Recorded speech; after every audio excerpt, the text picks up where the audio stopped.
Well, some things look good. I think the movement towards a forest management company, which is more arm's length from the mill, which has local representation, Aboriginal representation on the board, that's very positive. We need to see what the details are, but that's one of the things that we were looking for. We were also looking for some changes to the system that made it more flexible in terms of who could actually access the fiber. Right now, a few large companies have huge amounts of land locked up. And it looks at a first glance like this proposed framework might move us away from that. That's another thing we were looking for. We were also looking for some things we don't see yet, but we may find them in the detail, or they may be built out by the end of the June consultation. And those were giving preferential access to the wood resource for those who were doing, keeping the local supply longer in the local area. We do see some language in here about the benefits of value added.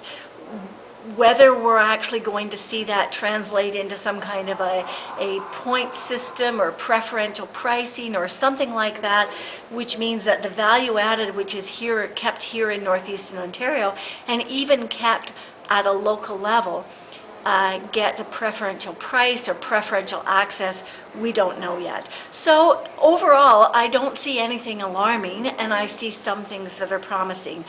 But it's a thick, fairly thick paper that we've only had a first glance at, and there's a lot of things that they're asking more questions about. That's good as well. We had proposed last year in the first round of conversations that they come out with an options paper. They didn't come out with an options paper, but they did come out with a draft framework, and they've identified a number of areas where they're still working out the details. So I think that's promising, and we'll have to really dive in between now and the end of June, and then look carefully at what comes out next fall. So when we're looking at this, in reality, opening that up to more folks, it helps the mom and pops around the area sustain their business, as well as manage that forest and keep it, pristine for the best. It should help the mom and pops. It should mean that we have greater flexibility, and there's more room for what they call newer entrants, which could include things like value-added mills, value-added manufacturers. It could make new entry more available to, say, the supposedly emerging biomass, wood for energy industry, which we think still needs a really close look on what the environmental constraints are. We have a situation in Ontario, or in northeastern Ontario, where the companies, the current license holders, have traditionally had allocations much higher than what they actually cut.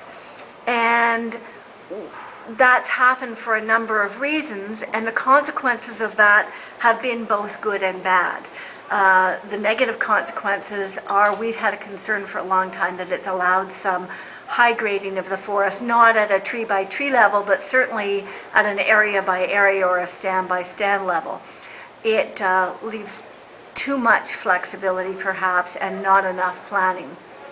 That's been the potential downside. The potential upside of that is that we've had more forest left standing for other values, other uses. There's been, I think, a reduced level of conflict between other users and the forest industry because they haven't been harvesting, accessing as much as they actually had allocated.